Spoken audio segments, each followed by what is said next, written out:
it just gets better every single week. Even when my expectations are through the roof, Flip Flappers shatters them completely into 1,000 pieces. This episode of Flip Flappers was amazing. Despite us pretty much understanding Salt's motives from last week, it did get twisted a bit here. As we can see, it's a little more than just him wanting to save Mimi. In fact, it's kind of the opposite, but at the same time, it is him wanting to save Mimi, but we'll get to that in a minute. We get to learn so much weirdness about Mimi and her split persona and pure illusion and it dividing. It's a whole bundled mess of amazing mess, is what I can say. It's so good, so damn good. Like, this episode, Flip Flappers has always been about symmetry. Everything about Paprika to Coconut in terms of how they color shift in the pure illusion worlds, how they're the opposite colors. Everything about it has always been very symmetrical. So when I saw Mimi in pure illusion, where you see that other version of her and it's cut in half like that, it was just something I quite enjoyed. As Flip Flappers always been about making everything symmetrical, having symmetry everywhere. And this episode was no exception, and we get to learn pretty much that similar to how we kind of saw different personas of Mimi off and on here. Pretty much what ultimately happened is when Salt tried to help her escape after pretty much betraying her, even though she was pregnant with his child, which he didn't know at the time, everyone pretty much just failed at escaping, so she decided to give her other persona, the other version of herself, control of her body, which is essentially an evil kind of just nothing else matters as long as Coconut is safe. As long as she's safe, it doesn't matter who I hurt in the process, and it's almost like this demonic version, who is pretty much the most overprotective mother on the planet, which escaping with Coconut is a nice thing and all, but pretty much she's willing to kill and shatter anyone who tries to take her away, and now essentially Coconut is trapped in pure illusion. In fact, she's trapped in the very first world that Paprika and her ever went to, as that's the one she picked as Mimi was going through. Which world do you like? Which one do you want to live in? And when they get to the first world that Paprika and her ever went to, she says this one, which is a nice throwback and also kind of indicates that she's not going to want to stay there. She is going to want to escape with Paprika, and she doesn't want to live a sheltered life. But to pretty much see that she kind of explains it where everyone has their own different beliefs. I mean, there is multiple versions of Mimi in pure illusion. She just gave control to this other more aggressive and ruthless version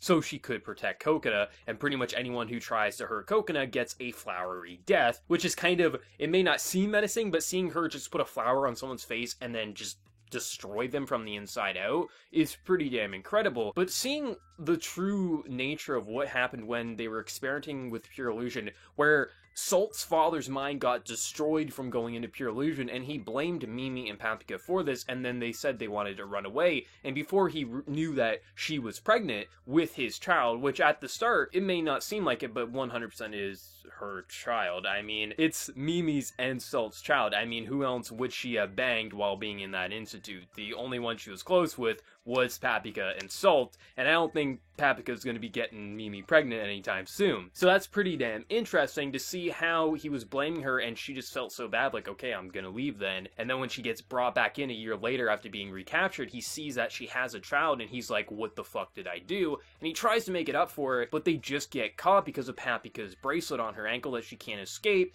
to which Mimi has no choice but to let her darker persona take over, essentially assuming control, and then hell just breaks loose. I mean, when Salt was trying to kill Mimi for Mimi's sake, I mean, this entire objective was to save Mimi in some ways, but now it's, I have to kill her to save her kind of a thing, but he just can't pull that trigger, and she's using these, like, tentacles to go through his arm. Like, it was insane to see how everything was building up and executing. Like, the stakes just keep getting raised higher and higher. We have Yayaka and Paprika going into the first pure illusion world that Paprika and Coconut ever went to. Mimi is just kind of holding Coconut hostage in a mother's loving way, but definitely being way too overprotective. And I think ultimately how this series is going to wrap up, we're probably going to see Paprika and Yayaka fight off Mimi, and Coconut is probably going to have a conversation with Mimi to say, listen, I love you and all, thank you for wanting to protect me, but since this entire story has been a coming-of-age story for Coconut, her learning who she is, who she wants to be in life, I think she's going to say, I want to be with Paprika, I want to make my own path, but thank you. And I think Mimi, even this darker persona,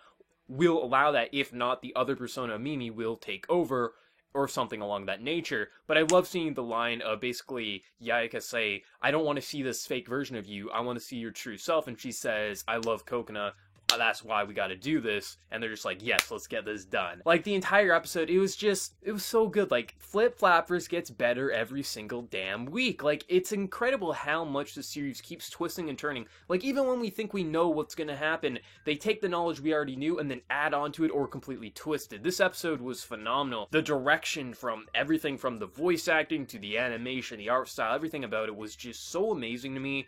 I love Flip Flappers. This is in my top 10 already. Like, this could have a horrible last 2 episodes, and it's impressed me enough that this is already in my top 10, tied with Kyoso Giga at the number 10 slot. Like, this is just amazing to me. I love Flip Flappers. I cannot wait to see how everything ultimately wraps up, and I can't wait to do a full series review for this, Liz. This is just such a wonderful series, but for anyone who watched episode 11 of Flip Flappers, let me know your thoughts, your theories, your speculations. What did you think of all the twists and turns, and how did you like the 100% confirmation that, yeah, Salt is 100% Kokina's father? I mean, seriously, who else could have got her pregnant? Because I did have some people say, well, what if she is just a creation by Mimi and Pure Illusion, which could have been a possibility until this episode. But anyway, let me know your thoughts, and as always, please be sure to hit that like button to show your support. If you're new to the channel, also be sure to subscribe. So until next time, everyone, please take care and have a good one.